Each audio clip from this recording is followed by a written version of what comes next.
Orientação da Criança, capítulo 81. Coordenação entre o lar e a igreja. Começar a obra da graça no lar. Pais, começai em vosso próprio lar a obra da graça na igreja, conduzindo-vos de tal maneira que vossos filhos vejam que estáis cooperando com os anjos celestes. Certificai-vos de estardes convertidos cada dia. Educai a vós mesmos e aos vossos filhos para a vida eterna no reino de Deus. Os anjos serão vossos fortes ajudadores. Satanás vos tentará, mas não cedais. Não faleis uma palavra da qual o inimigo possa tirar vantagem. A verdade é pura e imaculada. Permiti que habite no coração, que a determinação de cada membro da família seja: serei cristão, pois na escola terrestre devo formar um caráter que me permita entrar no grau mais elevado no céu. Devo fazer aos outros o que desejo que façam a mim, pois somente aqueles que revelam a Cristo neste mundo poderão entrar nas cortes celestiais. Tornai a vida no lar tanto quanto possível semelhante ao céu. Não se esqueçam os membros da família, ao se reunirem ao redor do altar familiar, de orar pelos homens que estão em posição de responsabilidade na obra de Deus.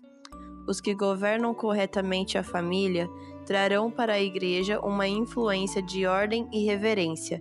Representarão os atributos da misericórdia e da justiça como estando de mãos dadas. Revelarão aos filhos o caráter de Cristo. A lei da bondade e do amor que está em seus lábios não lhes tornará as ordens fracas e sem autoridade, e suas ordens não serão recebidas com desobediência. O lar modelo faz uma igreja. Cada família é uma igreja sobre a qual presidem os pais. Deve ser a primeira consideração destes trabalhar para a salvação de seus filhos. Quando o pai e a mãe, como sacerdotes e professores da família, assumem sua inteira posição ao lado de Cristo, exerce-á no lar boa influência, e essa influência santificada será sentida na igreja e reconhecida por todo crente. Devido à grande falta de piedade e santificação no lar, a obra de Deus é grandemente impedida.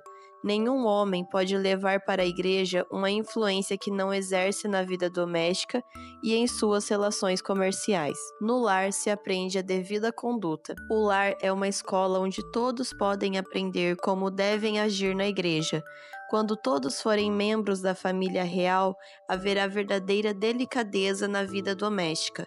Cada membro da família procurará torná-la agradável a cada um dos demais. Os anjos de Deus que ministram em favor dos que serão herdeiros da salvação, ajudar-vos-ão a tornar vossa família um modelo da família celestial. Haja paz no lar e haverá paz na igreja. Essa preciosa experiência levada para a igreja será um meio de criar bondoso afeto de uns para com os outros. Cessarão as contendas. Ver-se-á a verdadeira cortesia cristã entre os membros da igreja. O mundo conhecerá que eles têm estado com Jesus e que dele têm aprendido. Que impressão exerceria a igreja sobre o mundo se todos os membros levassem vida cristã? Por que há fraqueza na igreja? Muitos parecem pensar que a decadência na igreja, o crescente amor aos prazeres, resultam da falta de trabalho pastoral. Verdadeiramente, a igreja deve ser provida de guias e pastores fiéis. Os pastores devem trabalhar fervorosamente pelos jovens que não se entregaram a Cristo, como também por outros que, ainda que seus nomes estejam no rol da igreja, são irreligiosos e destituídos de Cristo. Mas os pastores podem fazer seu trabalho com fidelidade e bem feito, e ainda isso pouco adiantará se os pais negligenciarem sua obra. É devido à falta de cristianismo no lar que há falta de poder na igreja. A menos que os pais assumam seu trabalho como devem, será difícil levar a juventude a sentir o seu dever. Se a religião reinar no lar, será levada para a igreja. Os pais que fazem sua obra para Deus são um poder para o bem, ao reprimirem e animarem os filhos, criando-os na doutrina e na admoestação do Senhor. São uma bênção para a vizinhança onde moram, e a igreja é fortalecida pelo seu fiel trabalho. pais negligentes afetam a igreja. Caso se permita desobediência na vida doméstica, o coração dos filhos se encherá de oposição ao governo de Deus. O poder do Espírito Santo se demonstrará deficiente para lhes abrandar e sujeitar o coração. Caso, em anos posteriores e sob circunstâncias especiais, cedam ao Evangelho de Cristo, terão de enfrentar terríveis batalhas para levar a vontade desleal à submissão à vontade de Deus. Frequentemente, a igreja tem de sofrer por seus membros, devido à educação errônea por eles recebida na infância. Em criança, era-lhes permitido praticar o engano para conseguirem andar em seus próprios caminhos, e o espírito a que se permitiu ser rebelde no lar será o último a prestar obediência aos reclamos da palavra de Deus. A espiritualidade morta pela crítica. Quando sois tentados a falar palavras ásperas, orai pedindo graça para resistir à tentação. Lembrai-vos de que vossos filhos falarão como vos ouvem falar. Por vosso exemplo os estáis educando. Lembrai-vos de que se disserdes palavras rudes a outros membros da igreja, usaríeis as mesma espécie de palavras no céu, se vos fosse permitido ali entrar. Depois da família, então vem a igreja. Tal deve ser a influência da família que seja um auxílio e uma bênção na igreja. Nunca pronuncieis uma palavra de queixa ou de crítica. Há igrejas em que a espiritualidade quase já foi morta, porque se permitiu entrar o espírito de maledicência. Por que pronunciamos palavras de acusação e censura? Ficar calado é a mais forte censura que podeis fazer a alguém que vos está dirigindo palavras ásperas e descorteses. Conservai-vos completamente calados. Muitas vezes o silêncio é eloquência. Cuidando de jovens infelizes. Moços e moças que não estão sob as influências de um lar necessitam de alguém que cuide deles e que por eles manifeste algum interesse. E os que fazem isso estão suprindo uma grande falta e verdadeiramente tanto estão fazendo uma obra para Deus e a salvação de almas, como o pastor no púlpito.